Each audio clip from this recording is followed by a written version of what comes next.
possible that a two-loss team can get into the playoff. It's not going to be LSU. Even if LSU beats Alabama on the road, wins out, goes to Atlanta, beats top 10 Georgia, you cannot lose to Troy and be in the playoff. Like, that is an immediate disqualification. Like, their losses are terrible. So Alabama, don't miss Auburn, Georgia. What's that? Alabama, Auburn, Georgia in the win column. Yeah, but the impressive wins matter, and I can't believe we're even like. I mean, I understand we're entertaining this debate, but you can't lose by 30 to Mississippi State and have a home loss to Troy, because what's going to happen is the committee will be sitting in a room saying, "Okay, let's match resumes," and you can say, "Look, they beat Alabama, they have these nice wins, but look at their losses." I think about Penn State last year. It was ultimately the fact that Penn State had a home loss to Pittsburgh.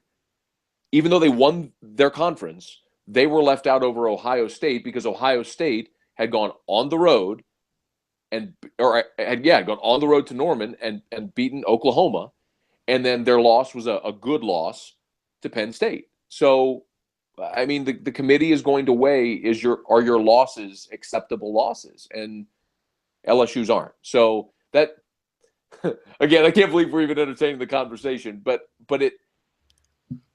If LSU manages to pull an upset as a 3-touchdown underdog on the road, they're going to go to Atlanta, Mark. I mean, if they manage to beat Alabama, LSU's not losing to Arkansas, Tennessee, or Texas A&M. So the chaos scenario you just described, that could be in full force if LSU pulls the upset.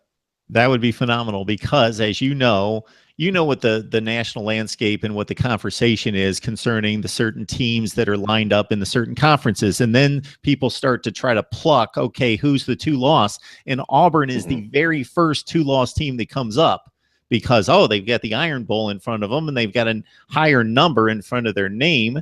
And people don't break down the scenarios. And it's not a difficult scenario to break down. They played LSU head-to-head and they both have 2 losses. And but one also, in conference. But then that goes exactly to the point from a year ago with Penn State and Ohio State. There's precedent there where they ignored head-to-head. The committee did. I think ultimately, and I think Auburn is the best positioned 2-loss team because their losses would have been road losses to Clemson and LSU. And if they finished 2 losses, that means they would have beaten Alabama and they would have beaten Georgia in the SEC title game. And beaten them in the regular season. Beating them twice. Right. You're right. You're absolutely right. And beating them in the Deep South Soldus rivalry. So you're absolutely right.